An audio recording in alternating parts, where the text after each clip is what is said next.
Pharma కంపెనీల ఏర్పాటుకై కొడంగల్ నియోజకవర్గాన్ని special economic జోన్గా తీసుకొని రేవంత్ రెడ్డి అక్కడ ఫార్మా కంపెనీ ఏర్పాటు చేసి సిద్ధమైండు. అయితే ఈ ఫార్మా కంపెనీలకు సంబంధించిన విషయంలో రైతులు భూములు ఇవ్వాలి కదా, మరి ఉత్తగా ఫార్మా కంపెనీ రాదు కదా. సో రైతులు కూడా ఇవ్వడానికి వాళ్ళు సిద్ధంగా అంటే నిన్న అధికారికంగా ఎంఆర్ఓ విజయ్ కుమార్ అని చెప్పారైతే ఇక్కడ దాడిలో ఆయన కూడా దెబ్బలు తగిలినాయో ఆయనతో ప్రత్యక్షంగా నేనే మాట్లాడిన సందర్భంలో దాదాపుగా 80% మంది రైతాంగం సిద్ధంగా ఉన్నారట. కానీ వాళ్ళకి ఏమైనా అభ్యంతరాలు కనుక ఉంటే వాళ్ళలో కూడా 80% మందికి అభ్యంతరాలు కనుక ఉంటే రేటు విషయంలో అభ్యంతరం ఉంటే అది ప్రభుత్వం తీర్చడానికి సిద్ధంగా ఉన్నది. వాళ్ళకు కంపెన్సేషన్ విషయంలో కొంత డెఫినెట్గా వాళ్ళకి అవకాశం కల్పిస్తాం, వాళ్ళ మాటలను పరిగణలోకి తీసుకుంటామని చెప్పి అధికారులు చెప్తున్నారు. అయితే ఇక్కడ 20% మందిలో కూడా 10% మంది వాళ్ళ డిమాండ్స్ ఏంటంటే మనకి ఎక్కడ ఆశ్రయం కల్పిస్తారు, మళ్ళీ మాకు ఏ రకమైనటువంటి అవకాశాలు ఉద్యోగ ఉపాధి అవకాశాలు ఉంటే ఆ ఫార్మా కంపెనీలో కానీ మాకు ఎటువంటి ఉపాధి ఉంటుందనే విషయంలో వాళ్ళు డిమాండ్ చేస్తున్నారట. కేవలం 10% మంది మాత్రమే వ్యతిరేకిస్తున్నారట. వ్యతిరేకులు ఎవరయ్యా అంటే మచ్చికకు మీకు కొన్ని చూపించే ప్రయత్నం చేస్తా. ఇక్కడ ఎస్ ఇక్కడ చూడండి,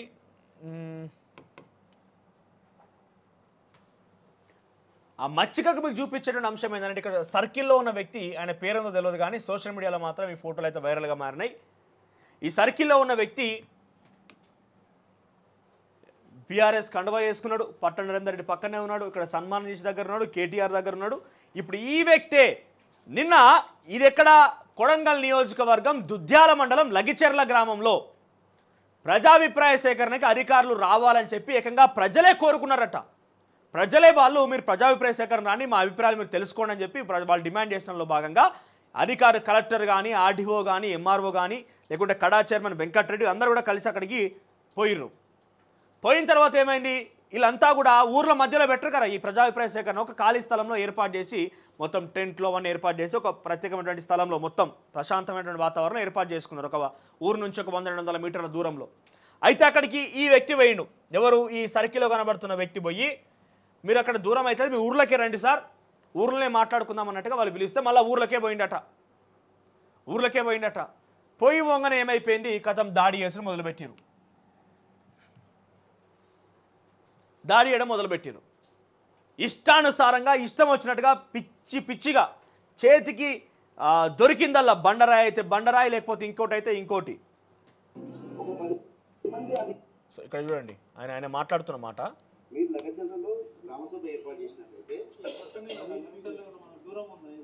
అదే రైతులు రాలేని పరిస్థితుల్లో ఉన్నారు కాబట్టి మేము దీన్ని వ్యతిరేకిస్తా ఉన్నాం. ఈ సభకు మేము రావట్లేదు. ఎందుకు రావట్లేదు అంటే కూడా గ్రామాల్లో గ్రామ సభ జరగట్లేదు.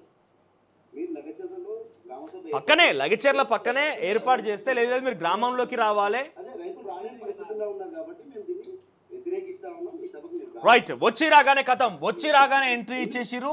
కలెక్టర్ ప్రత్యేక జైన్ మీద కడా చైర్మన్ వెంకటరెడ్డి మీద అందరి మీద దాడి చేయడం ప్రయత్నం చేశారు. సో మొత్తం ఈ గ్రామస్తులు కూడా అందులో పాల్గొన్నారు. కానీ గ్రామస్తులని మోటివేట్ చేసిన వ్యక్తి ఎవరయ్యా అంటే ఈ పలానా వ్యక్తి అట. గ్రామస్తులందరినీ మోటివేట్ చేసిన వ్యక్తి ఎవరయ్యా అంటే ఈ పలానా వ్యక్తి వాళ్ళందరినీ మోటివేట్ చేసి ఈ రకమైనటువంటి దాడికి పాల్పడ్డాడట. సో చాలా క్లియర్గా బీఆర్ఎస్ పార్టీ ఇన్ఫ్లుయెన్స్ అనేది చాలా క్లియర్గా కనబడుతున్నది. ఇక్కడ బీఆర్ఎస్ పార్టీ పొలిటిసైజ్ చేసి రాజకీయం చేసి ఏ రకంగా ఈ ప్రభుత్వాన్ని అస్థిరత్వం చేయాలి, అస్థిర ప్రభుత్వంగా చేయాలి, ఏ రకంగా వాళ్ళని ఇబ్బందులకు గురి చేయాలని ఒక లక్ష్యాన్ని ఏర్పాటు చేసుకుంటుంది బహుశా బీఆర్ఎస్ పార్టీ. అందులో భాగంగా ఈ రకమైన దాడులకు పాల్పడుతున్నది. ఆ వ్యక్తి ఎవరు బీఆర్ఎస్ పార్టీకి సంబంధించిన కార్యకర్త ఆయన ఈ రకంగా లోపలికి పిలిచి కావాలని ప్రీ ప్లాన్డ్ కదంతా, pre planned, nothing but pre planned session ఇదంతా కూడా. పాపం ఆ అమాయక రైతులు ఏం చేసిన మాటలు నమ్ముకొని ఇష్టానుసారంగా వాళ్ళ మీద కార్ల మీద దాడి చేసి బండరాయిలు నిజంగానే ఆ రాళ్ళు కనుక ఆ అధికారం దాకుంటే వాళ్ళు బతికపోయేవాళ్ళు. పెద్ద పెద్ద బండరాలు కార్ల మీద కొట్టడం, వాళ్ళను కర్రలతో దాడి చేయడం ఇష్టానుసారంగా వాళ్ళ ఒక రకంగా చెప్పాలంటే పరిగెత్తించుకొట్టురు. తర్వాత కలెక్టర్ మాట్లాడుతున్నాడు.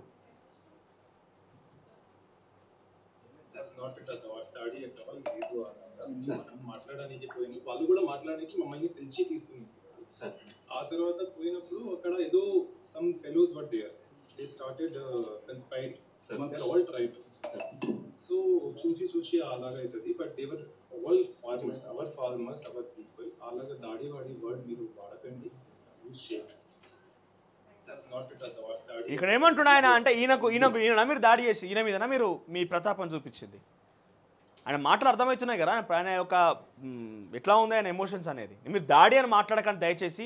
వాళ్ళు మన వాళ్ళే, మన రైతులే, కొంతమంది పిచ్చి వాళ్ళు ఎవరో ఉన్నారు 20 మంది 30 మంది వరకు కాన్స్పిరసీగా క్రియేట్ చేసి కొంత ఇబ్బంది క్రియేట్ చేసే ప్రయత్నం చేసిరు కానీ అని చెప్పి ఆయన మాట్లాడుకొస్తున్నాడు.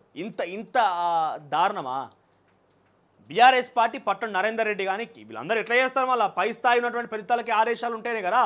ఆ పెద్ద తలకాయ ఎవరు? ఇప్పుడు కేసీఆర్ ఫామ్ హౌస్లో ఉన్నాడు కాబట్టి ఆ పెద్ద తలకాయ కేవలం కేటీఆర్ గానే భావించాల్సి ఉంటుంది. కేటీఆర్ ఆదేశాల మేరకే ఆ కొడంగల్ నియోజకవర్గ దుద్యాల మండలం లగిచెర్ల గ్రామంలో నిన్న బీఆర్ఎస్ పార్టీ కార్యకర్తలు ప్రజల్ని రెచ్చగొట్టి ప్రజల్ని భయభ్రాంతులకు గురి చేసి తప్పుడు ప్రచారాన్ని తెరలేపి అధికారుల మీద దాడి చేసిర్రు.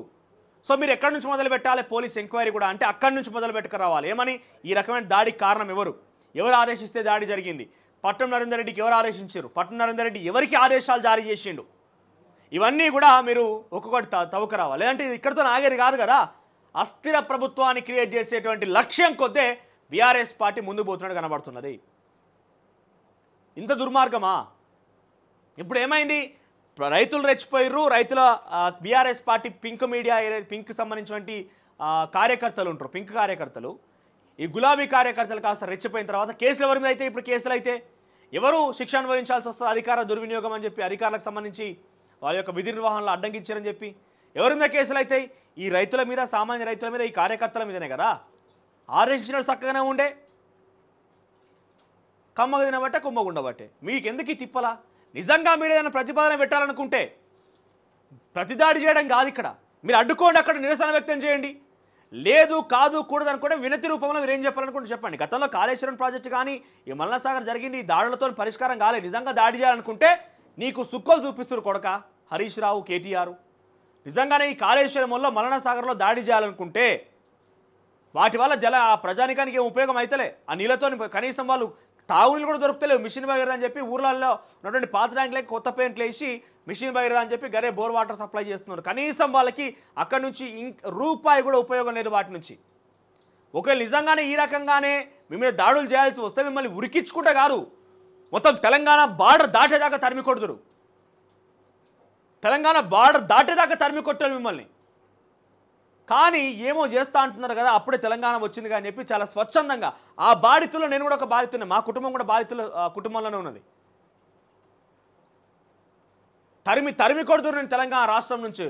ఇదే హరీష్ రావు మా గ్రామాలకు వచ్చి ఒక్కొక్కరి ఇంటికి వచ్చి మీరు సంతకాలు పెట్టండి అయ్యా, ఈ అభివృద్ధి జరుగుతుంది, మీకు ఇలా చేప పిల్లలు వేస్తాం, చేప పిల్లల నుంచి మీకు అభివృద్ధి జరుగుతుంది, మీకల్లా ఆ డబ్బుల నుంచి మీకు ఉపాధి వస్తుంది, మీ పిల్లలకు ఉపాధి వస్తుంది, మీకు R&R ప్యాకేజ్లో భాగంగా మీకు నివాసాలు ఏర్పాటు చేస్తాం, అవన్నీ ఏర్పాటు చేస్తామని చెప్పినటువంటి ఈ దుర్మార్గపు హరీష్ రావు, ఎందుకంటే స్వయంగా మా చెవుల వెంట వినో ఆయన చెప్పిన మాటలు, ఈ దుర్మార్గపు హరీష్ రావు ఇప్పుడు పొంకణాలు మాట్లాడుతున్నాడు.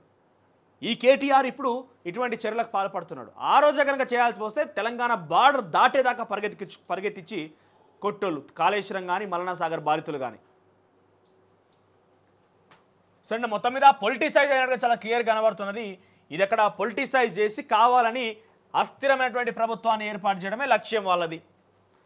వికారాబాద్ జిల్లా దుద్యాల మండలం లగిచెర్లలో ఉద్రిక్తత, ఫార్మా కంపెనీల ఏర్పాటు పైన ప్రజాభిప్రాయ సేకరణ కోసం సమావేశం ఏర్పాటు చేసి సభను నిర్వహించేందుకు కలెక్టర్ ప్రతీక్ జైన్ ఇతర అధికారులు యత్నం చేశారు. గ్రామస్తులకు అధికారులకు మధ్య వాగ్వాదం ఆగిన ప్రజాభిప్రాయ సేకరణ కలెక్టర్ ప్రతీక్ జైన్ ఇతర అధికారులపై చేసుకున్న గ్రామస్తులు. సో ఇక్కడ ఇంకో ఫోటో ఉండాలి. ఎవరు? కలెక్టర్ ఆయన కాడా చైర్మన్ అని వెంకటరెడ్డి అని. ఎంత దుర్మార్గం అండి పాపం. ఆయన పొలంలో పడుకొని అపస్మారక స్థితిలో ఇక ఆయనకి ఏం అర్థమైతే మంచిలు పోస్తే కూడా అరే ఎవరు వచ్చి ఏమో మొత్తం కళ్ళు బయర్లు కంపినాయి ఆయనకి, అంత దాడి చేసిర్రు. నిజంగా మేము అనేది ఒకటే, ఈ కొడంగల్ రైతులతోని ఎవరైతే బాధితులుగా ఉన్నారో వాళ్ళతో నిత్యం మేము ఏం జరుగుతుంది అక్కడ విషయాలను కూడా ఎప్పటికప్పుడు మేము మాట్లాడుతున్నాం. వాళ్ళతోని కొంత వాళ్ళ సమాచారం తెలుసుకుంటూనే ఉన్నాం. సో వాళ్ళు చెప్పేది ఏంటంటే ఒకటే, వాళ్ళకి సంబంధించి పరిష్కారం ఏదైతే ఉందో ఆ సమస్యను పరిష్కరించే ప్రయత్నం ప్రభుత్వాలు కూడా చేయాలి. రేటుకు సంబంధించి కానివ్వండి, లేదంటే వాళ్ళకైనా ఉపాధి అవకాశం దొరుకుతుందని కానివ్వండి, లేదంటే నివాస యోగ్యంగా ఉన్నటువంటి నివాసం ఇవ్వడం కానీ, R&R ప్యాకేజ్ ప్రకటించడం కానివ్వండి, వాళ్ళు ఏం డిమాండ్ చేస్తారు ఫస్ట్ వాళ్ళ డిమాండ్స్ని వాళ్ళకు ఏ రకమైన పరిష్కార మార్గం చూపుతారో చూపాలి. కానీ రాజకీయంగా దయచేసి ఈ బీఆర్ఎస్ పార్టీ కుట్రలకి మీరు బలి కావద్దు. వాళ్ళు ఆడేటువంటి రాజకీయ డ్రామాలో మీరు పావులు కావద్దు అనే విషయాన్ని కొడంగల్ ఈ ఫార్మా కంపెనీలకు సంబంధించి బాధితులు మేము కోరుకుంటున్నాం. అసలైన తొలి వెలుగు. ఫాలో వాట్సాప్ @తొలి వెలుగు official.